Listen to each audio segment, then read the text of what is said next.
स्वतंत्र आणि परतंत्र. आता स्वतंत्रचा अर्थ मागच्या वेळेस पण आपण घेतला होता हा विषय. स्व म्हणजे स्वतःचं, तंत्र म्हणजे इथे गुण या अर्थाने. म्हणजे प्रत्येक दोषाचे जे काही स्वतःचे गुण आहेत त्या दोषांच्या गुणांपासून होणारा वेळ म्हणजे त्याच्या स्वतःच्या गुणांपासून, म्हणून स्व हेतू शब्द. की उदाहरणार्थ आता वृक्षगुण आपण वायूचा धरला तर वायूच्या वृक्षगुणामुळे शरीरात काय रोक्ष तयार झालं. मग काय आपण म्हणूया की संधी जे काही आहे ते शिथिल झाले, ते आपण मान्य करू. कदाचित त्वचेच्या ठिकाणी रोक्षता निर्माण झालं, मग काय त्वक रोग असतील कुठले. मग इथे कारण कोण आहे तर वायूचा वृक्षगुण आहे. तोच स्वतः स्निग्ध होणं कमी करतो म्हणून वृक्ष लक्षण दिसेल, मग संधींची विकृती होईल, त्वचेच्या ठिकाणी विकृती होईल वगैरे. म्हणजे हे सगळे काय झाले दोषांचे स्वतःचे. त्याला आपण स्वतंत्र व्याधी म्हटलंय. आता परतंत्र मध्ये काय असतं, परहेतू. पर म्हणजे दुसरा दोष. मग समजा वाताचा काय दोष असेल, वृक्ष असेल, त्याचा लघुगुण वाढणं, चलगुण वाढणं. आता या दोन्ही गुणांमुळे समजा पित्त दृष्टी झाली, मग पित्ताचा तीक्ष्ण गुण वाढला, तर मग आणि समजा काय उष्ण गुण वाढला. मुख्य कारणीभूत कोण आहे, वायू. या वायूच्या या दोन गुणांमुळे हे जर वाढत असेल किंवा पित्त प्रकोपित होत असेल आणि मग ते तीक्ष्ण उष्ण अजून काही कुठल्या गुणाने वाढत असेल आणि मग जर समजा जो काही व्याधी तयार होईल, समजा दाह लक्षण दिसेल किंवा उदाहरण द्यायचं झालं तर वातरोग वगैरे येणार, पण साधारण असं, किंवा अजीर्णातला कुठला प्रकार हे व्याधी होऊ शकतात. आता मग हे मोस्टली घडतं कोणाच्या बाबतीत, हे वायूकडून पित्त किंवा कफ प्रकोपित होतातच, पण उलटही बऱ्याच वेळा होतं. पित्त किंवा कफ किंवा बाकीचे धातू हे वायूच्या गणांमध्ये किंवा वायूमध्ये अडथळा निर्माण करतात आणि त्याचे लक्षणं दिसतात. म्हणून आता उदाहरण दिलं इथे मी आवरण. आवरण म्हणजे कव्हरिंग एका अर्थाने, त्याला आपण आवरण म्हणतो. तर वातव्याधीतला सगळ्यात मोठा एक भाग आहे आवरण म्हणून, जिथे बाकीचे दोष किंवा धातू किंवा मल किंवा अन्न हे वायूचं आवरण करतात किंवा वायूच्या कर्मांमध्ये अडथळा आणतात. मग इथे स्वतः वायू नाही जबाबदार. म्हणजे जसं आता रस्त्यावरून एखादा व्यक्ती चाललाय, तो स्वतः घसरा पाय घसरून पडला, स्वतंत्र व्याधी. आणि समोरचा येऊन त्याला धडकला आणि म्हणून पडला, परतंत्र. त्याला स्वतःला पडायचं होतं तर नव्हतं, तर दुसरा आला त्याच्यामुळे घसरला. म्हणजे ते रस्त्यामध्ये प्राणी येतात, कुत्रा आडवं गेला, त्या अजून गेलं, ते लोक येऊन घसरतात, तर परतंत्र झालं सगळं काही. इथे तीच गोष्ट आहे. वात प्रकोप नाही झालाय. वात प्रकोप कोणामुळे झालाय, दुसऱ्या गोष्टींमुळे झालाय, तो परतंत्र. मग अजून आहे उपस्तंभ, म्हणजे अवरोध निर्माण होणे किंवा अवरोध बाकीच्या ठिकाणचे जे काही आहेत ते. उदाहरणार्थ याच्यामध्ये सांगायचं झालं तर उरुस्तंभ नावाचा व्याधी आहे. त्याच्यामध्ये कफ आणि मेद मिळून उरूंच्या ठिकाणी, सक्तीच्या ठिकाणी जाऊन सिरांमध्ये स्तंभ निर्माण करतो आणि वायूचं कार्य थांबतं. मग वायूचं चलत्व थांबलं की तिथे स्टिफनेस येतो, त्याला उरुस्तंभ म्हटलं जातं. असे कितीतरी व्याधी आहेत. किंवा अजून एक काय रोग, शाखागत रक्तपित्त किंवा वृद्ध कामला, वृद्धपथ कामला, शाखागत नाही, शाखागत कामला किंवा ज्याला आपण म्हणूया, तिथे पण आहे. पथ म्हणजे मार्ग. तिथे कफ हा वायूच्या साहाय्याने पित्ताचा मार्ग अवरोध करतो. तिथे परतंत्र येतो, तिथे स्वतःचा हेतू नाही आहे. मग हा आपल्याला जेव्हा व्याधी घेऊन किंवा लक्षणं घेऊन रुग्ण निर्माण येतो, ओपीडीत येतो, तेव्हा त्याचे नक्की स्वतंत्र आहेत की परतंत्र आहेत, यापैकी कोण आहेत, त्याचं निर्मितीला कारणीभूत, हे आपल्याला ओळखायला आहे त्याची. म्हणून हा सगळा टॉपिक त्यांनी दिला. आता त्याने पुढे काय सांगितलंय तिथे, द्विधा स्व परतंत्रत्वात व्याधयो अंत्यहा पुनर्द्विधा. परतंत्राचे परत दोन भाग प्रकार. एक पूर्वरूपांमध्ये दिसणारे, म्हणजे आधीच्या व्याधींमध्येच काही झालं तर पुढे पूर्वरूप आणि त्या स्वरूपामध्ये दिसायला लागतात, आणि काही उपद्रव स्वरूपात होतात. मग उपद्रव स्वरूपात होतात म्हणजे काय, तो व्याधी बरा होत असताना काहीतरी वेगळं काहीतरी निर्माण करतो शरीरामध्ये, त्याला आपण उपद्रव म्हणतो. आणि पूर्वरूपाख्या म्हणजे पूर्वरूपांमध्ये काही स्वरूपात दिसतात, त्याच्यानंतर तो व्याधी निर्माण होतो किंवा ती लक्षणं दिसतात त्याच्यामध्ये. आता हे याला एक टिपिकल उदाहरण म्हणजे बऱ्यापैकी वापरलं जातं की पाददाह हे लक्षण बरेच जण पित्तप्रधान मानतात, म्हणजे चुकतात तिथे. खरं ते वातप्रधान आहे. का तर वात विकृती करतो आणि ते पित्ताला वाढवतो, त्यामुळे उष्णगुण आणि तीक्ष्णगुण वाढतो आणि ते तिथे दाह लक्षण निर्माण होतं. मग तिथे तुम्हाला शीतोपचार करून रिझल्टच नाही मिळत, तिथे उष्णोपचार करून रिझल्ट्स मिळतात. तिथं तुम्हाला लक्षणं ओळखता आली पाहिजेत, असा एक बऱ्यापैकी भाग येतो. म्हणून त्याने तिथे सांगितलं आहे, द्विधा स्वपरतंत्र व्याधियो अंत्या पुनद्विधा पूर्वजां पूर्वरूपाख्या जाता पश्चात उपद्रवा. पश्चात याच्यानंतर पुन्हा एकदा निर्माण होतात जाता म्हणजे जन्म उपद्रव. बऱ्याच वेळा व्याधींचे उपद्रव दिसतात. जसं प्रमेह निर्माण झालं की प्रमेह पीडका हा त्याचा उपद्रव सांगितला आहे. म्हणजे प्रमेहामुळे बारीक बारीक अंगावर फोड येतात, नंतर मग त्याची विकृती दिसायला लागते, ते प्रमेह पीडक आहे. अंगभंग हे कुष्ठाचं उपद्रव आहे. कुष्ठ अतिशय प्रमाणात वाढत जातो, त्यानंतर ते निघून जातं, अंग तिथला नाश होतो. असे बऱ्यापैकी काही त्यांनी उपद्रव तिथे सांगितलेले आहेत. म्हणून पश्चात व्याधी जे काही तयार होतात त्यांचे. आता स्वतंत्रची व्याख्या करताना त्यांनी केली आहे, यथा स्वजन्म उपशयाः स्वतंत्रः स्पष्ट लक्षणः. सोपी व्याख्या केली. स्वजन्म, स्वतःच जन्माला घालतो आणि स्वतःच त्याचा उपशय करतं, म्हणजे त्याच गुणांनी किंवा त्याच्या विरुद्ध गुणांनी उपशय होतो.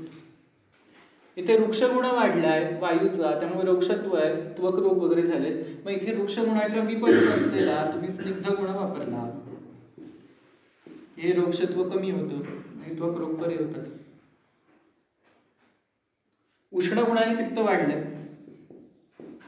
तिथे शीतद्रव्य वापरली. स्व उपशय, त्या हेतूंचाच उपशय केला जातो किंवा त्या हेतूंच्याच विपरीत गुणांचा वापर करून चिकित्सा केली जाते. आणि हे कसं ते स्पष्ट लक्षणं लक्षात येतात, ती ते त्याच व्याधीची येत म्हणत किंवा त्याच दोषाची आहेत म्हणत,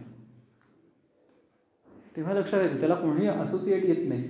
म्हणजे कदाचित जर मागच्या वेळेस उपशयाची व्याख्या सांगताना लक्षात असेल तर उपशयाचं काय आहे, जी चिकित्सा केल्यानंतर सुख वाटतं असं त्याला आपण म्हणतो. आता सुख वाटतं म्हणजे काय आहे, तर ज्या कारणांनी किंवा जे काही व्याधी झालेला आहे त्याची लक्षणं कमी झाली, हे सुखकर त्या अवस्थेतलं. म्हणजे हे काय ठरवतं, तर तुमच्या व्याधीचं निर्देशन किंवा निदान म्हणूया किंवा विनिश्चय म्हणूया, मॉडर्न लँग्वेजमध्ये सांगायचं झालं तर डायग्नोसिस. हे बरोबर आहे की नाही हे ठरवतं कोण, उपशय ठरवतं. तुम्ही दिलेली औषधं, तुम्ही सांगितलेला उपक्रम हा तो काही कालावधीपर्यंत सांगितला, 3 दिवस 5 दिवस 7 दिवस, हा दिल्यानंतर जर रुग्णाला त्याच्या अवस्थेमध्ये लक्षणांमध्ये जर बरं वाटतंय, ही अवस्था आली, सुखकर वाटतं हे आलं, तर तुम्ही ठरवलं व्याधी हा बरोबर, you are on right track. पण जर समजा त्याला काहीही फरक पडलेला नाही आहे, उलट जर व्याधी वाढत असेल, तर मग हे काहीतरी इथे गडबड झाली. म्हणजे काय चुकलं, दोष, त्यांचे गुण, त्यांचे हेतू ओळखायला काहीतरी गडबड झाली. म्हणून मागच्या वेळेस पण एक गोष्ट मी सांगितली होती की रुग्णाला जास्तीत जास्त 7 दिवसाची सुरुवातीला औषधं द्यायची. 7 दिवसांनी परत ये आणि मग पुढचं ठरवू. आणि जर तुम्ही पूर्ण वेळ तिथेच असाल, ओपीडीच असाल आणि रुग्ण तिथे आसपासच असेल, तर सलग 3 दिवसाची 2 दिवसाची औषधं द्या. बोलवा त्याला 3 दिवसांनी 2 दिवसांनी किती फरक पडला आहे बाबा सांग. अर्थात याला कंडिशन आपला स्टार की व्याधी नवं असला तर चांगला, नुकताच निर्माण झालेला आणि जास्त धातूंपर्यंत किंवा असाध्यावस्थेपर्यंत गेलेला नको. कारण अशा लोकांना तुम्ही काही सुरुवातीला दिलं तरी उपशय मिळेलच याची खात्री नसते. जे जीर्ण व्याधी असतात तिथे हे नव्या व्याधीसाठी गरजेचं आहे. मग हा भाग आपल्याला उपशय म्हणजे हा जर त्या गुणांनीच त्याला उपशय मिळतोय, त्याच पद्धतीच्या द्रव्यांचा वापर करून जर त्याला बरं वाटतंय, तर मग हा झालं स्वतंत्र व्याधी. पण हे सगळं करूनही बरं वाटत नाहीये, अस्पष्ट लक्षणं दिसतात आहेत, तर मग ते सगळं आता परतंत्रात. म्हणजे जसं मगाशी उदाहरण दिलं की पाददाह लक्षणे, पायाच्या तळव्याची आग होते, सोपं तुम्ही दिले, शीतोपचार दिले, काय चंदनाचा लेप करून लावा, शतधौतघृत करून लावा, गार पाण्यात पाय बुडवा. पेशंट जर म्हणतो हे सगळं केल्यानंतर त्रास वाढतोय, तर मग काय झालं, म्हणजे हा कुठेतरी पित्तप्रधान नाही आहे, हा कुठल्या तरी दुसऱ्या दोषाने पित्ताला ढकललं आहे, तिथे जा व्याधी कर. तो काय तो असतो ना विनोद, एखादा माणूस काय मुलगा नदीत पडतो, लोक काठावर उभे असतात, मग कोणीतरी म्हणतं वाचवा वाचवा, मग एक जण पाण्यात पडलेलं सापडतो, त्या मुलाला बाहेर काढतो, लोक त्याचं कौतुक करतात, अरे वा तू छान वाचवलंस. म्हणतं ते सगळं सोडून द्या, म्हणजे मला ढकललंय कोणी ते आधी सांगा. तशी ही अवस्था असते दोषाची. पित्त म्हणतं ते सगळं तुम्ही चिकित्सा शीतगुण सोडून द्या, आधी माझ्या गुणांचा प्रकोप कोणी केला ते सांगा आणि त्याची जाऊन चिकित्सा करा, उगीच नुसतं शीतलेप करू नका. त्याला कोणी ढकललं ते माहिती पाहिजे, तर ते आपल्याला हेतू कळले झालं. मग ते परतंत्र आहे. म्हणून पुढचं तेच येतं, विपरीतस्ततो अन्येतू. त्यांनी सरळ सोप्यात व्याख्या करून टाकले, विपरीत याच्या विरुद्ध. परतंत्र म्हणजे काय, सगळं विपरीत असणार आहे. त्याच्या स्वतःच्या गुणांनी त्याचं हे वृद्धी होणार नाही आहे, दुसऱ्या कुठल्या तरी गुणांमुळे त्याच्या गुणांमध्ये वृद्धी होणार आहे, परहेतूंमुळे. उपशय करतानाही त्याच गुणांचा ह्रास करावा लागेल. मग तुम्हाला वातामुळे जर पित्त वाढलं असेल तर आधी वाताची चिकित्सा करावी लागेल, मग पित्ताची करावी लागेल. म्हणजे आता जे समजा मी रुद्धपथक आम्हाला सांगितलं, तर या व्याधीमध्ये काय झालं, पथ्य मार्ग अवरोध झाला. आता कोणी केलाय, समजा कफचा अवरोध झालाय, कोणाचा अवरोध केलाय, पित्ताचा केलाय, मग तुम्ही तिथे विरेचन देऊन काहीच फरक पडणार नाही लगेच. तीक्ष्णद्रव्य वापरून फरक पडेल का, तर कफाची चिकित्सा तीक्ष्णद्रव्यांमध्ये, तुम्ही इथे मृदुद्रव्य वापरली पित्ताची म्हणून किंवा काय विरेचन दिलं, काहीच नाही. तुम्हाला आधी याची चिकित्सा करावी लागेल, मग ते येईल. मॉडर्न सायन्समध्ये याला ऑब्स्ट्रक्टिव्ह जॉन्डिस म्हणून बऱ्याच वेळा संबोधलं जातं, की कुठल्या तरी गोष्टींमुळे ऑब्स्ट्रक्शन होतं. हे काय आहे, हे सगळं आवरण नाही किंवा अवरोध नाही. किंवा आता उरुस्तंभ व्याधी केलाय की जिथे कफ आणि मेद येऊन आवरण करतात किंवा अवरोध करतात आणि वायूचं कर्म थांबतं. मग तिथे त्या व्याधीची चिकित्सा सगळ्या संहितांमध्ये पहा, कोणीही स्नेहस्वेदन सांगितलं नाही, कोणीही नाही सांगितलं. व्याधी वातप्रधान आहे नियमानुसार, पण त्याचे हेतू काढायला गेलं तर तो वातप्रधान नाही येते, तो कफपित्त प्रधान आहे, कफ आणि मेद प्रधान आहे. कफाची चिकित्सा तुम्ही स्नेहद्रव्यांनी करू शकत नाही थेट. काय करणार, कफ वाढवणार. त्यांनी तिथे सगळ्या ठिकाणी वृक्षद्रव्य वापरायला सांगितले. मग काय करा, लेप लावा, पाण्यामध्ये पोहायला सांगितलंय, व्यायाम करायला सांगितलंय, पोहताना सांगितलंय, प्रवाहाच्या विरुद्ध दिशेने पोहा, म्हणजे जेवढे जमेल तेवढे श्रम करा. हे कशासाठी, तिथे चिकटून बसलेला जो कफ आहे तो मोकळा करण्यासाठी. आता ज्याला ती संप्राप्तीच माहिती नाहीये, समजा उरुस्तंभामध्ये कफ आणि मेद करतोय म्हणजे तो परतंत्र आहे, तो करताना काय करेल, हा हे ना चल जरा स्नेहस्वेदन करून टाक, त्रास कमी होईल. आमवात ही अवस्था बऱ्याच वेळा येते. आमवातामध्ये कफ हा आम स्वरूपात किंवा आम हा स्वरूपात वायूबरोबर अवरोध करतो, ज्याला मॉडर्न मेडिसिनमध्ये बरेच जण गाऊट त्याच्याशी रिलेट करतात. सगळं शरीर सुजल्यासारखं होतं, संधी काम करत नाहीत वगैरे. तिथे ग्रंथकाराने स्पष्ट सांगितलंय, स्नेहन स्वेदन द्यायचं नाहीये, स्वेदन द्यायचं असेल तर वृक्ष स्वेद द्या.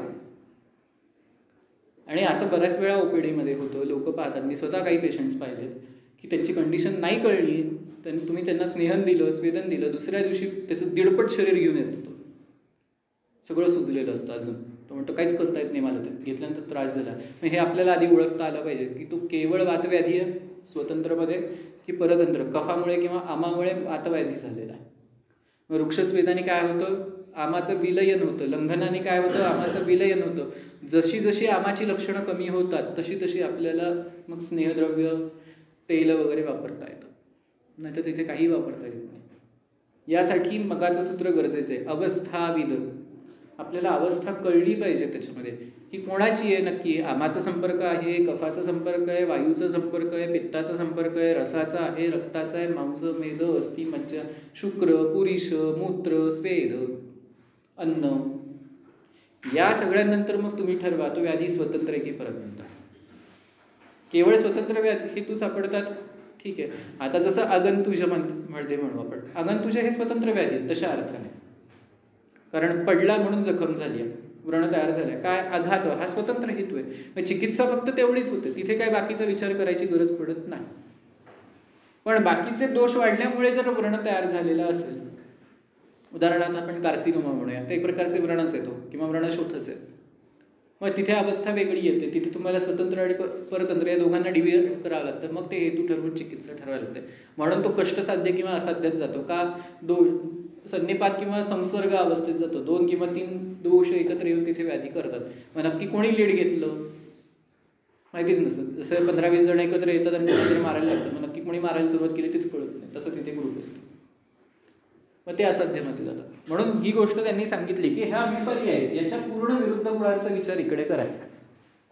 त्यामुळे जेव्हा येता जाता तुम्ही लक्षणं विचाराल किंवा पाहाल, जसं आपण मागच्या वेळेस गेलो होतो ओपीडीमध्ये, तेव्हा आपण पेशंटला विचारलं काय काय विचारलं त्याचे, मग त्याच्यावरून काय कळलं आपल्याला, हेतू कळतात की हां त्याच्या आहारामध्ये काय काय गोष्टी आहेत, विहारातल्या काय काय गोष्टी आहेत, मग त्याच्यामुळे मग पक्षाघात झाला आहे का, की त्याच्यामुळे कटीशूल आहे, की त्याच्यामुळे मन्याशूल आहे, की तो घसरून पडल्यामुळे पक्षाघात झाला आहे, की त्याला काय ॲक्सिडेंट झाला त्याच्यामुळे पक्षाघात झाला.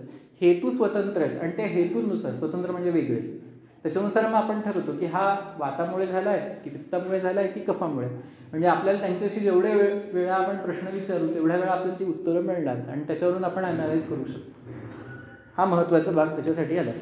विद्यात एव मला नपी, म्हणजे हे सगळं फक्त काय दोषांसाठी म्हणून नाही आहे, तर मल धातू या सगळ्यांचा विचार करून आपल्याला तिथे लक्षात घ्यावं लागेल की तो व्याधी स्वतंत्र आहे की परतंत्र.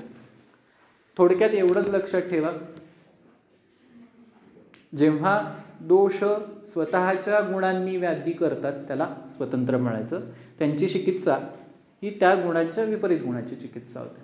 म्हणून शब्द काय आला, स्वलक्षण किंवा स्व म्हणजे स्वतःचं. आणि जेव्हा दोष किंवा व्याधी हे दुसऱ्या दोषांमुळे निर्माण होतात, दुसऱ्या गुणांमुळे, तेव्हा ते सगळे झाले परतंत्र.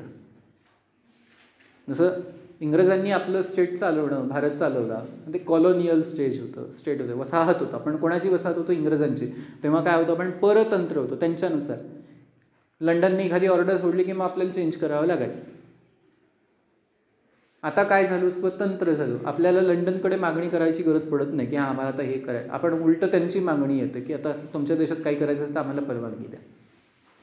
हे काय झालं, स्वतंत्र. इथे स्वतःच्या गुणांची वृद्धी आणि स्वतःच्या गुणांनीच चिकित्सा करायची किंवा त्या गुणांची चिकित्सा आहे. जेव्हा दुसऱ्या गुणांनी वृद्धी होते तेव्हा त्यांचं करावं लागतं. मग नाहक आता काय, दुसरं महायुद्ध झालं जिथे आपला काही थेट संपर्क नसतो तरी आपलं सैन्य तिकडे पाठवावंच लागतं, कारण परतंत्र होतो. आता आपण सांगू शकतो ते काय, तुम्ही रशिया युक्रेन तुम्हाला काय भांडायचं ते भांडा, आमची माणसं गुपचूप आणून द्या. हे स्वतंत्र. हा फरक आहे, जो निसर्गातला फरक आहे तो इथेच आहे. जेव्हा गुण स्वतःच्या कारणांनी प्रकुपित होतात त्यामुळे दोष स्वतःच्या कारणांनी प्रकुपित होतात, ते झाले स्वतंत्र. दुसऱ्या दोषांमुळे अलीकडचा दोष किंवा दुसरा दोष प्रकुपित होत असेल तो झाला परतंत्र. तेवढं सध्या सगळ्यात महत्त्वाचं लक्षात ठेवायचं शेवटपर्यंत म्हणजे कळलं. चला पुढे जाऊ. शेवटचा टॉपिक घेऊ आणि थांबू. तेषां प्रधान प्रशमे प्रशमो अशाम्यस्तथा पश्चात चिकित्से पूर्णं वा बलवंतम उपद्रयम. आता हा परतंत्रातला जो भाग आहे त्याची चिकित्सेचा विषय ते सांगतात. आता स्वतंत्राचा चिकित्सेचा विषय काय वेगळा नाही आहे. म्हणजे वायूचं वृक्षगुणाने वृद्धी झाली तर वृक्षगुणाची चिकित्सा केली, वातशमन झालं. त्या पित्ताची उष्णगुणाने वृद्धी झाली, उष्णगुणाची चिकित्सा केली म्हणजे शीतद्रव्य वापरलं, पित्तशमन झालं. किंवा कफ स्निग्ध गुणाने शीतगुणाने वाढला तर मग तुम्ही उष्णगुण वृक्षगुण वापरला, कफशमन झालं. चिकित्सा अवघड गुणाची जाते परतंत्राची, कारण आपल्याला आधी ओळखावं लागतं व कोणती कोणी केलं ते नक्की, कुठला दोष त्याला जबाबदार, कुठल्या दोषाचे कोण जबाबदार आहे हे जेव्हा कळतं. म्हणून त्याच्यात शब्द आलाय प्रधान. तुम्हाला आधी जो बलवान सापडतो, प्राधान्याने ज्याची लक्षणं वापरतात त्याची आधी विचार करा. हेतू ज्याचे बलवान आहेत त्याची आधी चिकित्सा करा. किंवा जो बलवान सापडतो तो प्रधान. आणि जर समजा याच्याने पण शमन नाही झालं तर मग जे बाकीचे असतील त्यांचा विचार करून त्यांची चिकित्सा करा. म्हणजे वाटतोय तुम्हाला वातप्रधान वाटतोय म्हणून तुम्ही वातग्रह चिकित्सा केली पण प्रशमन होत नाहीये, मग याचा अर्थ काय झाला, कुठेतरी पित्त किंवा कफाचा संपर्क आहे, मग त्याची चिकित्सा करा किंवा कफाची चिकित्सा करा. किंवा जे उपद्रव निर्माण झाले असतील, बलवान जर असतील उपद्रव, तर आधी उपद्रवांची चिकित्सा करा. म्हणून त्यांनी सांगितलं पश्चात चिकित्सम तूर्णम वा बलवंतम उपद्रवम, हे जर उपद्रव बलवान असतील तर. व्याधी समजून घेताना कधी पण एक गोष्ट लक्षात ठेवायची, सगळ्यात महत्त्वाचं ठरतं ते व्याधीची संप्राप्ती मांडणं. तुम्हाला ती प्रोसेस लक्षात आली पाहिजे की या कारणाने हे घडलंय, या कारणाने हे घडलंय, या कारणाने हे घडलंय.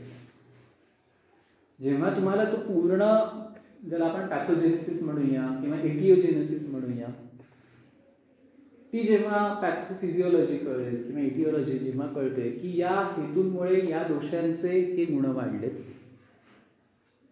आणि या गुणांमुळे शरीरामध्ये या धातूमध्ये, या मलामध्ये, या अवयवामध्ये विकृती.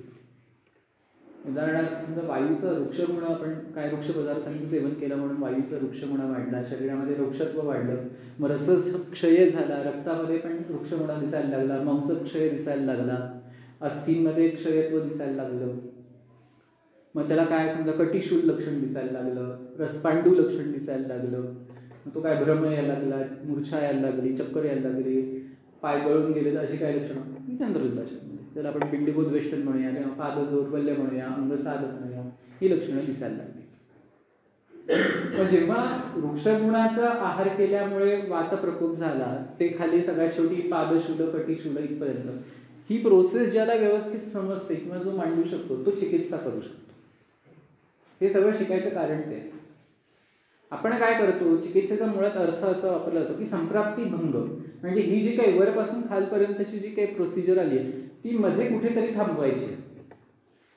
मग आपल्याकडे दोन ऑप्शन असतात, एक तर वृक्षगुणाचा आहार बंद करणं, त्यामुळे नवीन याच्यात तर काही विकृती थांबणार नाही, म्हणजे जर प्रोडक्शनमध्ये एखादं काय डिफॉल्ट पीस असेल तर तो डिफॉल्ट पीसच प्रॉडक्ट करू द्यायचा नाही.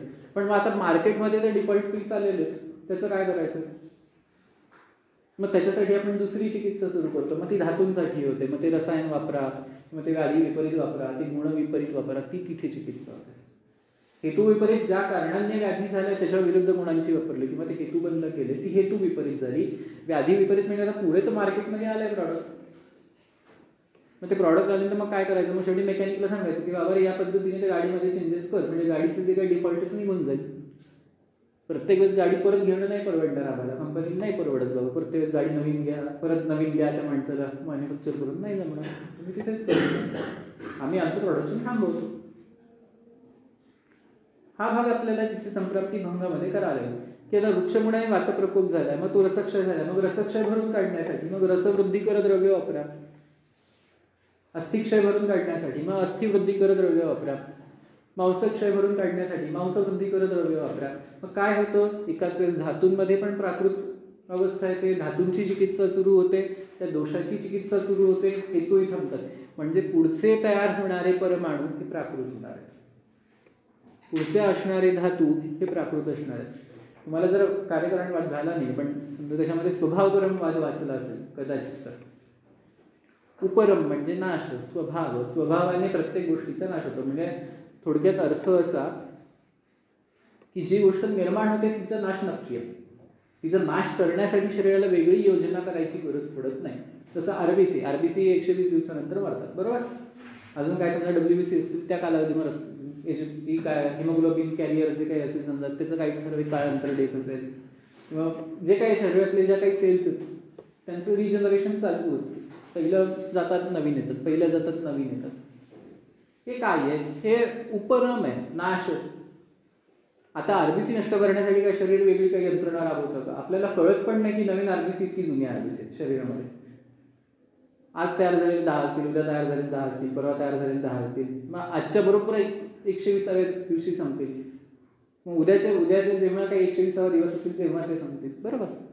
तेव्हा मग त्या दिवशी नवीन पण तयार होतील ना, की त्या संपल्या म्हणजे संपल्या, प्रोडक्शन संपलं असं बोर्ड लावतं का, नाही. आता ज्यांच्यामध्ये तसा बोर्ड लागतो त्यांना व्याधी होतो, आरबीसी नवीन डेव्हलप होत नाही असे असणारे, मग ते व्याधी झाला तो. म्हणजे काय झालं, पुनरुत्पादन थांबलं, म्हणजे पुन्हा एकदा काय शरीराचं क्रिया थांबते. मग हा स्वभाव परिणामात काय डिनोट करतो की प्रत्येक गोष्ट जशी नष्ट होणार आहे तशी न्यू जनरेशन तर आहे, नवीन निर्माण तर होणारच आहे. मग हे धातूंचे नवीन नवीन परमाणू नेहमी तयार होणार आहेत, दोषांचे परमाणू नेहमी तयार होणार आहेत. आपण रोज आहार करतो, आहार सेवन केल्यानंतर काय होतं, स्थूल पचन होतं. स्थूलपचनमध्ये काय होतं, सारभाग बाजूला जातो, पित्तभाग तयार होतो. मग सारभाग म्हणजे काय, पुष्ठभाग आहे. त्यावेळेस मग काय, वायूचं परमाणू काय असेल, वायूचे गुण वाढतं. पित्ताचं काय, ते पित्ताच्या परमाणूंना घेऊन जातं. कफ काय, कफाच्या परमाणूंचं वृद्धी होते. म्हणून तर आपण मागच्या वेळेस म्हटलं की अवस्थापाक त्याच्यानुसार आपण डिसाईड केले, मधुरावस्थापाक, अम्लावस्थापाक आणि कटू अवस्थापाक. मग तो पुष्य रसधातू धातूंपर्यंत जातो. मग प्रत्येक धातू स्वतःच्या गुणांनी तिथे घेतो. हे स्थूल पचन चालू असताना पंचमहाभूत स्वतःचे गुण तिथून घेत असतात. हे रोज क्रिया चालू आहे. असं तर नाही ना की सोमवारी फक्त पंचमहाभूत तयार होणार, मंगळवारी फक्त रसधातू तयार होणार, बुधवारी फक्त रक्तधातू तयार होणार, मध्ये बाकी सगळी लुडबुड करायची नाही. स्टॉक संपला तरी मंगळवारपर्यंत वाट पाहायची, असं तर काही नाही आहे ना. जेवढ्या वेळा तुम्ही, म्हणून मागच्या वेळेस आपण एक सूत्र आलं, परिवृत्तिस्तु चक्रवर्ती झालं ना सूत्र मागच्याचं. चाकाप्रमाणे फिरत राहतं सतत. भोज्य धातू नाम संतस्तः परिवृत्तिस्तु चक्रवर्ती. की ही क्रिया सतत चालू राहणार आहे, ती मध्ये कुठेच थांबणार नाहीये, त्याला हॉल्ट नाहीये. ती क्रिया थांबली म्हणजे मृत्यू आहे. आणि नवीन निर्मिती थांबली, तिथे नाश झाला, उपरम झाला, कायमस्वरूपीचा उपरम झाला. मग इथे आपण तेच करतोय. परतंत्र व्याधीमध्ये जेव्हा आपण संप्राप्तीचं चिकित्सा करतो, म्हणजे संप्राप्ती भंग करतो आणि धातूंचं रसायन करतो, म्हणजे काय केलं, नवीन निर्माण होणारे जे काही धातू आहेत, नवीन निर्माण होणारे जे काही परमाणू, ते कसे निर्माण केले, आपण प्राकृत निर्माण केले. का, हेतू सेवन थांबवलं, तो डिफॉल्ट काढून टाकला. नवीन काय होणार आहेत, चांगलीच तयार होणार आहेत. मग त्याच्यानुसार ते आपण कार्य करतो. म्हणजे आधीचे विकृत झालेल्यांची चिकित्सा तर चालूच आहे, त्याचबरोबर नवीन जे काही परमाणू तयार होतात ते प्राकृत झाले पाहिजे. या गोष्टी नियमित आहेत. ही खऱ्या अर्थाने चिकित्सा. म्हणून तिथे आपण रसायन द्रव्य वापरतो. की रसायन काय करतात, रस म्हणजे रसधातू किंवा मार्ग, अयन म्हणजे रस्ता जाणारे, जे रसादी धातूंचं पोषण करतात, रसादी धातूंना चांगलं बनवतात, उत्तम बनवतात, त्यांना रसायन म्हणा, अशी त्याची सोप्यात सोपी व्याख्या. म्हणून व्याख्या त्याचं करताना पुढे लाभोपायोगी शस्तानाम रसादीनाम रसायनम. याचा लाभ किंवा उपाय किंवा याचा उपयोग केल्यानंतर शस्त्र म्हणजे श्रेष्ठ तयार होतं. कोण होतं, रसादीनाम. रसादी सप्तधातू किंवा त्यांच्यापासून तयार होणारे अवयव हे श्रेष्ठ स्वरूपाचे तयार होतात. ही जी काही चिकित्सेची पद्धत आहे त्याला रसायन म्हटलं. म्हणून जेव्हा तुम्ही इतर वेळेस व्याधींची चिकित्सा करता किंवा ग्रंथामध्ये जेव्हा नियम येतो तेव्हा तेच आहे की सुरुवातीला कुठले दोष वाढले ते हेतू बंद करा, मग धातूंची चिकित्सा सुरू करा, मग ते दोष कमी झाले, धातू कमी झाले, मग सगळ्यात शेवटी ते रसायन कल्प द्यायला लागतं. च्यवनप्राश हे रसायन आहे, जनरल हेल्थ टॉनिक नव्हे. नाही तर काहीतरी टॉनिक लिहून द्या तर मग डाबरचं च्यवनप्राश घ्या. डाबरचं च्यवनप्राश तुमच्या दृष्टीने कसे वापरता येईल, पण जर वैद्यांनी तयार केलेलं असेल, योग्य पद्धतीने तयार केलेलं असेल तर ते च्यवनप्राश हे रसायन म्हणून वापरावं लागेल. मग ते रसायन पचवताना त्यांनी सांगितलं की ह्या सगळ्या क्रिया केल्यानंतर याचा अग्नी चांगला आहे, जो पचवू शकतो तेव्हा रसायन वापरायचं. कारण रसायन जसं आपण काही जण होते, आपण पंचविध कशा कल्पना ऐकल्यात आठवतंय, त्याच्यामध्ये जी काही आपण वाथ कल्पना जे म्हटलं, काढा तयार करतो, तिची उपकल्पना म्हणजे लेह कल्पना आहे. अवलेह किंवा लेह. लेह म्हणजे जे चाटून खाण्यासारखं, लिह ये लेह चाटून खाण्यासारखं. मग चटणी चाटून खाण्यासारखी असते. कशी असते, थोडीशी पातळ असते, थोडी घट्ट असते, तर ती खाता येईल. सॉस चाटून खाण्यासारखं लेहन स्वरूपात आहे. मग जे काय आपण तुम्ही च्यवनप्राश तयार करणार ते लेह स्वरूपात असलं पाहिजे. हार्ड नको, चमचे निघत नाही किती वेळा, त्याला नाही म्हणता येणार. च्यवनप्राश अवलेह स्वरूपात नाही म्हणता येणार. मग ती काय एक वाथाची उपकल्पना आहे, ते बऱ्याच वेळा उकळून घट्ट केलेलं आहे. मग जेवढ्या वेळा आपण अग्निसंस्कार वाढवू एखाद्या द्रव्यावर तर ते द्रव्य काय होतं, गुरु होतं आणि म्हणजे जेवढ्या वेळा, जसं आपण बासुंदी पचायला जड आहे का, वारंवार उकळली जाते. मी एकदा तापून दूर ठेवा. आपल्या याच्यातच आलेलं आहे द्रव्यादी विज्ञानी, द्रवद्रव्यादीमध्ये क्षीराचे गुण सांगताना सांगितलं, क्षीरोत्थ. एकदा जर समजा आपलं एकदाच क्वथित क्षीर असेल, एकदाच उकळलं असेल तर ते लघु आहे. जेवढ्या वेळा तुम्ही वारंवार तापवत राहाल तेवढं ते गुरु होत जातं. आणि घनभाग तिथेच साठत राहतो, द्रवभाग निघून जातो, लघुत्व कमी होत जातं, गुरुत्व वाढत जातं, म्हणून ती पचायला जड जाते. हीच उपकल्पना इथे वापरतो आपण. पाक एवढ्या वेळा उकळायचा की तो त्या कन्सिस्टन्सीमध्ये आला पाहिजे. अवलेह, मग पचायला जड येतो अवलेह. मग रसायन अग्नी चांगलं असतानाच द्यावं लागेल. मग च्यवनप्राश इतर वेळेस दिला की मग रिझल्ट्स मिळत नाहीत, मग ओरडतात आयुर्वेद औषधांचे रिझल्ट्स मिळत नाही. अरे कसं मिळेल बाबा, तुझा अग्नीच चांगला नाही आहे, शरीर च्यवनप्राश घेतंय, मिक्स करतंय, मला बरोबर बाहेर टाकून गेलं. कारण अग्नीला माहिती मी हे पचवू शकत नाही आहे, माझ्यावर याचा काही परिणाम होणार नाही आहे. जेव्हा एखाद्याचा अग्नी चांगला आहे तेव्हा तुम्ही ते द्या. म्हणून थर्ड इयरला जेव्हा तुम्ही रसायन अध्याय वाचाल तेव्हा सगळ्यात पहिल्यांदा त्यांनी ते सांगितलं, कुठलंही रसायन द्यायचं असेल तर आधी शरीराचं शोधन करून घ्या, म्हणजे अग्नी प्राकृत करून घ्या. आणि च्यवनप्राश हे नैमित्तिक रसायनामध्ये येत नाही, नेहमी वापरण्यासाठी येत नाही, सॉरी नियमित रसायनात येत नाही, ते नैमित्तिक किंवा कुटी प्रावेशिक रसायन आहे. म्हणजे तुम्हाला एका जागी स्थिर सगळं शोधन बिधन करून एक कुटी तयार करायची, तिथे थांबायचं आणि तिथे च्यवनप्राश खायचं, तर त्याचे रिझल्ट पाहिजे तसे मिळणार आहेत. नाही तर सकाळी उठून दुधाबरोबर च्यवनप्राश शिकलं अजिबात नाही, ते विरुद्ध आहे, पूर्ण विरुद्ध आहे. कारण च्यवनप्राश आम्ल गुणाचं आहे, दूध मधुर आहे, रसविरुद्ध गुणविरुद्ध दोन्ही होणार आहे, विरुद्धानुसार विष ठरेल ते. कुठलाही म्हणून आहे काही वैद्य सांगतात दुधात च्यवनप्राश घ्या, पण ते चुकीचं, शास्त्रानुसार पूर्ण चुकीचं. अनुपांतांनी कुठेही दूध सांगितलेलं नाही. आपल्या लोकांना एक सवय लागली, दुधात काहीतरी घालून खायचं. मग काय नाही मिळालं च्यवनप्राश तरी. मग काय आधी मग लोकांचं असतं, डॉक्टरकडे गेलं तर काय घेतं, ते बोर्नव्हिटा, ते बंद करा. मग कॉम्प्लेन चालेल का, नाही ते बंद करा. बूस्ट चालेल का, ते बंद करा. मग चॉकलेट चालेल का, ते बंद करा. हे बंद झाले की मग लोक येतात ड्रायफ्रुट्स चालतील का, ते बंद होतं. ते बंद झाले की मग च्यवनप्राशावर येतात, मग च्यवनप्राश घालतात. मग ते हेल्दी आहे, हा सगळा एक टिपिकल शब्द हेल्दी आहे. काय हेल्दी असतं त्यांना काय माहिती. ते बंद केलं की मग शतावरी सुरू होते. मग याच्यानंतर आपण जर सांगितलं की केवळ दूध प्या, नुसतं दूध प्यायचं असतं जातं ते, असे प्रश्न येतात लोकांकडून. मग त्यात काहीच नाही घालायचं, अर्धा चमचा पण नको. मग आपल्याला काहीतरी आपल्याकडूनच थोडीशी पावडर करून द्यायला लागते, हे घाला, हे चांगलं लागेल. मानसिकता काहीतरी मिसळून खाल्लं पाहिजे. नुसतं पचवू शकणार नाही असं, पचवू शकणार नाही म्हणजे एनर्जी येणार नाही, काहीतरी ताकद आली पाहिजे. मग स्पर्धा कशी ती विमानाबरोबर पडलं पाहिजे ना, ते बूस्ट का काय ते बोर्नव्हिटा घेतल्यानंतर आहे जाहिरातीमध्ये ते सगळे पळत सुटतात. एका बाजून रनवे चालू असतं, विमानांचं हे पळत सुटलेलं असतं. बरं यांच्यातलं कोणाला ऑलिम्पिकचं मेडल मिळत नसतं, एवढे विमानाबरोबर पळून सुद्धा. हा त्याच्यापेक्षा असं विषय कुठे आला, संप्राप्तीचा, धातूंची चिकित्सा. त्यामुळे तुम्हाला चिकित्सा करताना हेतूंबरोबर धातूंचाही विचार करावा लागतो. म्हणून रसायन वापरायचं.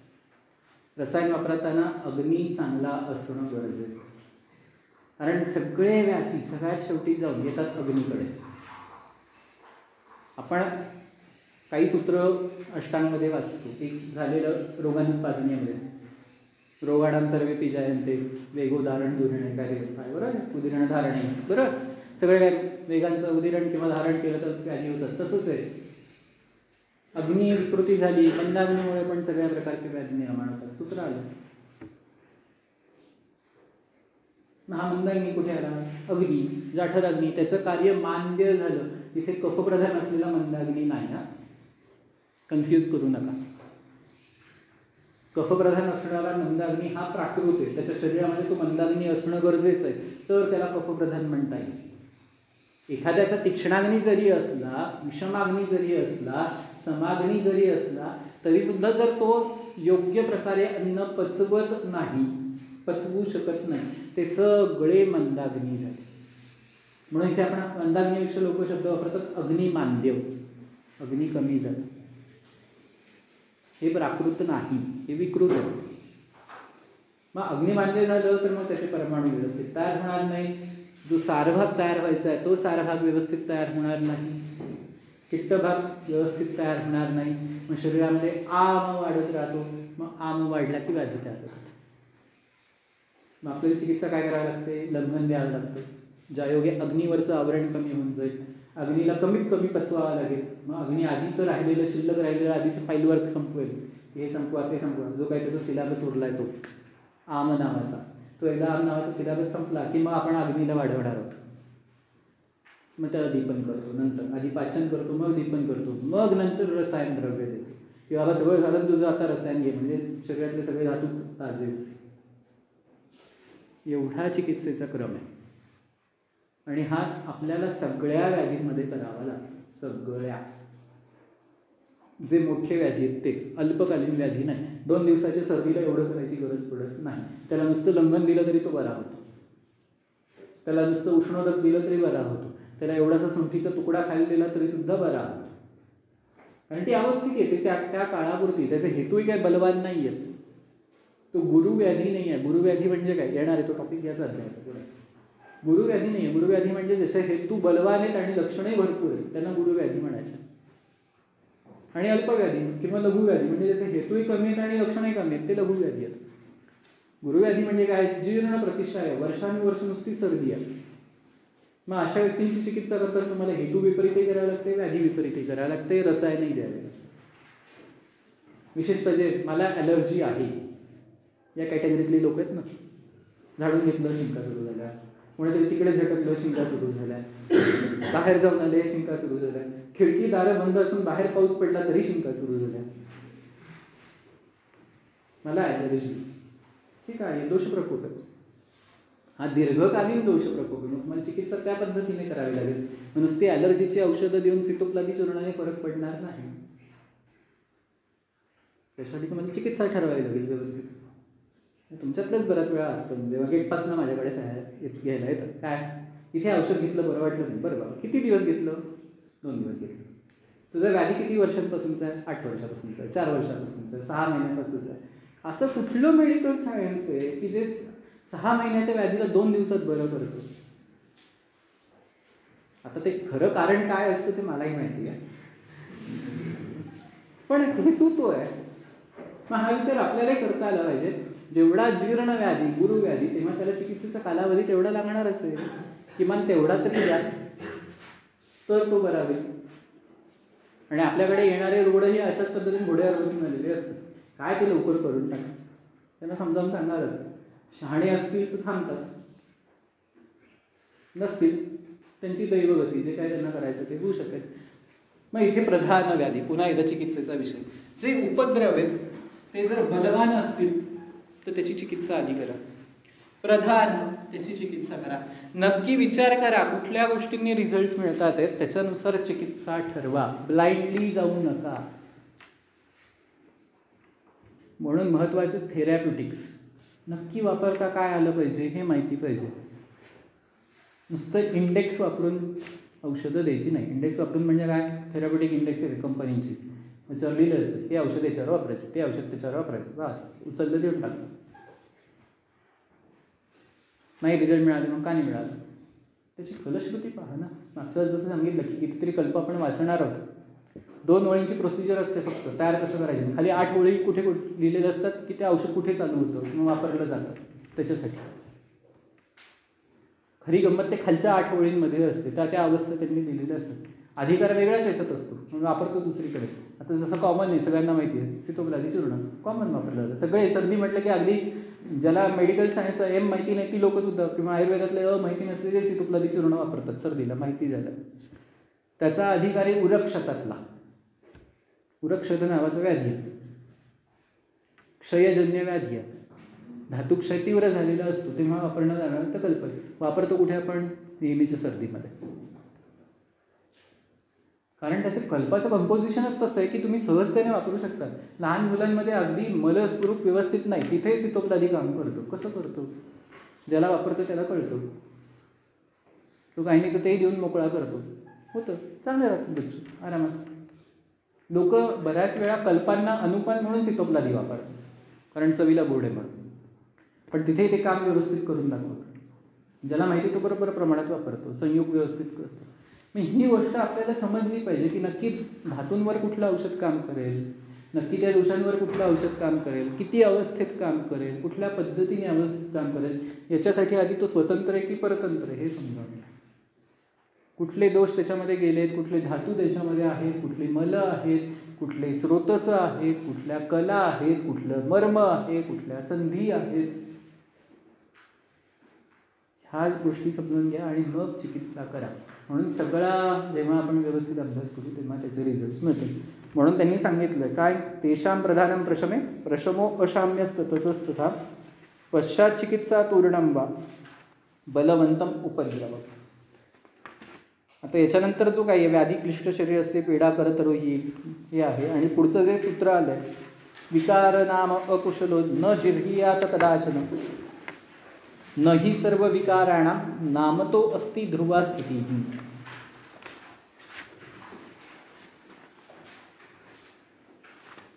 हे सूत्र एकदम सोपं आहे. विकार नाम अकुशला, ज्या अकुशल म्हणजे जो नुकताच शिकलेला आहे, कमी शिकलेला आहे, ज्याला जास्त ज्ञान नाही, अशा वैद्याने एखाद्या व्याधीला नाव देता नाही आलं तरी सुद्धा हरकत नाही. प्रत्येक वेळेस व्याधीचं नाव देताच आलं पाहिजे असं शास्त्राने नियम केलेले नाही. नाही सर्व विकारांना नामतो अस्ति ध्रुवा स्थिती, सर्व विकारांना नाव देता येत नाही. कारण का, दोषांचं परम्युटेशन कॉम्बिनेशन असंख्य, ते आपण मागे वाचलंय. अपरिसंख्येय सांगितलंय दोषांची स्थिती. मग कदाचित या ग्रुपला तुम्ही ज्वर नाव दिलं, अजून किती ज्वराचे प्रकार करणार. जसं कोविडला आयुर्वेदमध्ये नाव काय नाही आम्हाला द्यायचं नाव, काय बंधन आहे का तसं नाव दिलंच पाहिजे म्हणून? आम्हाला नाही ठेवायचं नाव, आम्ही त्याला काही म्हणू आमच्या पद्धतीने, नसेल तर तो पण नाव ठेवू त्याला. असा नियम थोडीच आहे, थोडीच आपण त्याला रजिस्टर करणार आहोत, जाऊन त्याचा जन्म दाखला करायला पाहिजे, शाळेत शिकवलं पाहिजे, काहीच गरज नाही. चालू राहतात असे कितीतरी व्याधी येतात, त्याला नाव काय द्यायचं नाही. आमच्या दृष्टीने तो वातपित्त कफ प्रकोप आहे किंवा वातक्षय आहे. गंमत वाटेल, माझ्या केस पेपरवर मी तेवढंच लिहितो, लिहिलेलं असतं पित्तवृद्धी वातवृद्धी, बस तेवढंच लिहितो मी. मला सगळे विचारतात काय, मी सगळं म्हणतो हा तो वाताचा प्रकार, विषय संपला, मला नाही नाव द्यायचं कशाचं. कारण गंमत अशी होते सगळ्यात मोठं, तुम्ही एखादा आमवात म्हणून देऊन गेलात की लोक अति हुशार असतात, मग ते लगेच गुगल काढतात, गुगलवर सर्च करतात आमवात, मग त्याच्यावर मेडिसिन आलेले असतात, काही असे प्रॅक्टो वगैरे त्याचे काय त्या साईट्स असतात त्याच्यावर. मग हे येऊन विचारतात तर तुम्ही हे औषध का नाही दिलं याच्यामध्ये, हे ते याच्यात वापरत नाही, हे तुम्ही कसं दिलं. त्याच्यापेक्षा सगळ्यात चांगली गोष्ट, काय करायचं तुला नावाची, मी करतो, मला काय पाहिजे ते. कुठल्या वैद्याला फोन करून कोणाला विचारलं काय निदान आहे बाबा, माझ्या दृष्टीने हे लक्षण आहे, तुला काय बसवायचं ते निदान बस, समोरच्यालाही कळतं काय झालं ते, त्यामुळे तोही विचारत, ठीक आहे विषय संपला. डायग्नोसिस तुम्हाला असंही कोणी म्हणत नाही आहे की हां वातवृद्धी डायग्नोसिस करू नका, करू शकता. ग्रंथकारांनी दिले सरळ वातव्याधी म्हणून दिलं, कोणी विचारायला जाणार नाही की तो कटिगते मन्यागते जानुगते की सर्वांगते, काही झालं विषय संपला. ही केवढी मोठी सोय करून दिली ग्रंथकारांनी आपल्याला, सोपं दिलं. काय डायग्नोसिसच्या फंदातच पडायचं नाही, नावं द्यायचं, सरळ सगळ्यात चांगली दोष. का बरं हे सांगितलं, कारण लोक काय करणार, वैद्य तेच करणार, अरे हा मग हा अमवात सांगितलं, मग अमवातामध्ये काय कल्प वापरायचं आहे, मग माझ्याकडे हे कल्पच नाही आहेत, मग मी कसं करू. येतात बरेच वेळा जेव्हा तुम्ही डायग्नोसिस घेऊन बसता ना फिक्स सगळ्या वैद्यांच्या बाबतीत ही अडचण येते. अरे हा कटिगत वाद, मग हे गुगळ कल्पच नाही आहे, अर्श आहे, मग ह्याच्यात ह्या कल्पच नाही वापरता येत मला. पण जेव्हा त्याला सांगितलं जातं हां हा रक्तगत व्याधी, मग तो रक्ताचे सगळे जे काही असणारे कल्प आरामात वापरू शकतो आणि रिझल्ट्स मिळतात. कसं काय मिळतात, मग हे आपण दोषांवर जातो, मग त्यांच्या गुणांवर जातो.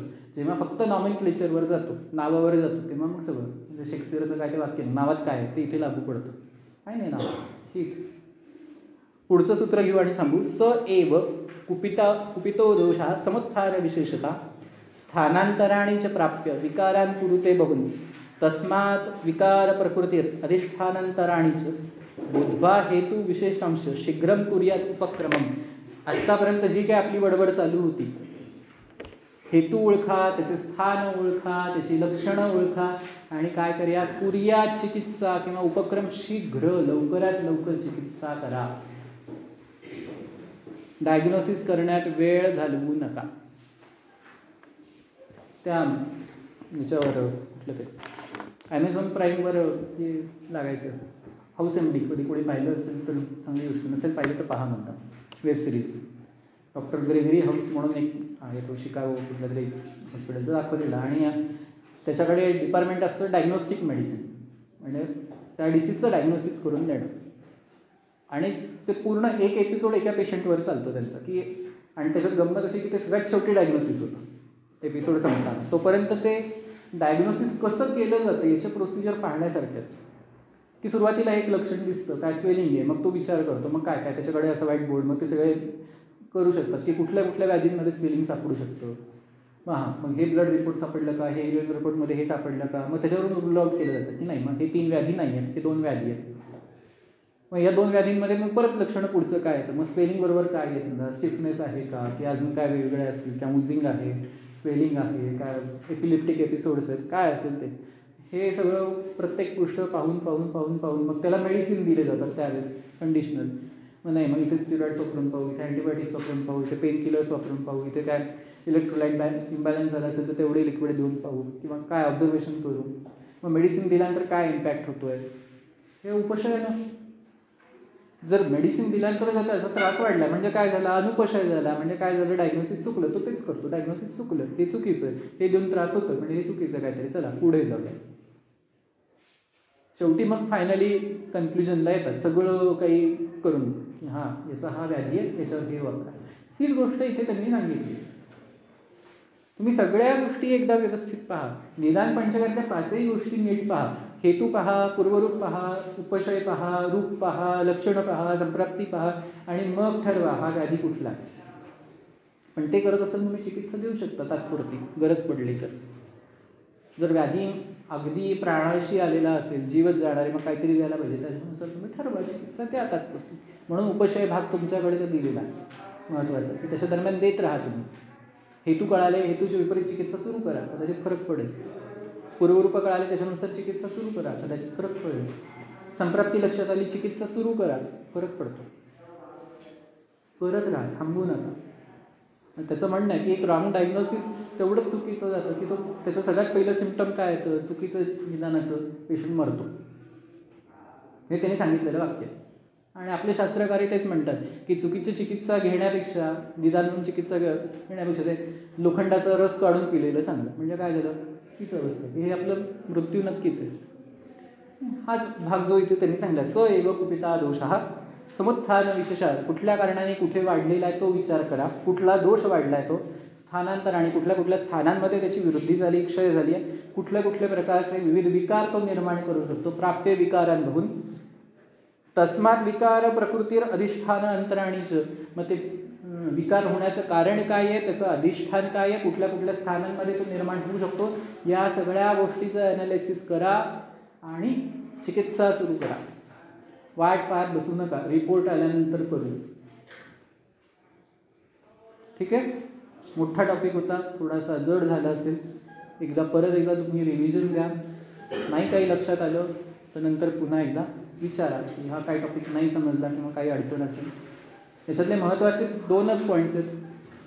सगळ्यात पहिल्यांदा म्हणजे स्वतंत्र की परतंत्र हे ओळखायचं. स्वतःच्या गुणांनी प्रकुपित झाला असेल तर स्वतंत्र, दुसऱ्या दोषांमुळे जर प्रकुपित झाला असेल तर परतंत्र. आणि या दोन्हींचा अभ्यास करून दोष कुठल्या कारणाने वाढले म्हणजे स्वतंत्र आहे की परतंत्र हे कळलं. कुठे वाढले म्हणजे कुठल्या धातूंमध्ये, कुठल्या मलामध्ये, कुठल्या स्रोतसामध्ये, कुठल्या अवयवामध्ये वाढलं हे ओळखायचं. त्याची संप्राप्ती काय ती लक्षात घ्यायची आणि लवकरात लवकर काय करायचं, चिकित्सा करायची. एवढेच 2 मुद्दे याच्यामध्ये महत्त्वाचे आहेत. बाकी त्यांनी सगळं केलेलं त्या अनुषंगाने वर्णन. ठीक आहे. पुन्हा एकदा शांतपणे वाचा. नाही समजलं तर विचार. थांबू आपण आज इथे. पुढचा जो भाग आहे तो दुष्यदेश आणि गुरु लघुव्याधी तो झाला की अध्याय संपेल. म्हणजे फार फार तर सोमवारी किंवा एखादं दुसरं लेक्चर जास्त लागेल. म्हणजे आपलं बऱ्यापैकी कव्हर होईल. प्रेझेंट ही कागद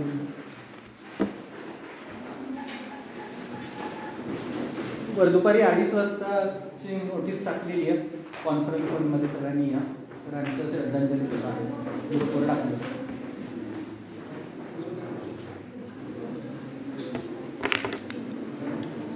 आणि गेट पाससाठी दीपक सरांना आज त्रास देऊ नका. ते कॉलेजच्या कामामध्ये 10 वेळा फोन करा गेट पास पाहिजे म्हणून. मग किती तारीख ठरवायची, 10 की 15 जानेवारी? 20 जानेवारी म्हणजे न करणाऱ्यांमध्ये जातात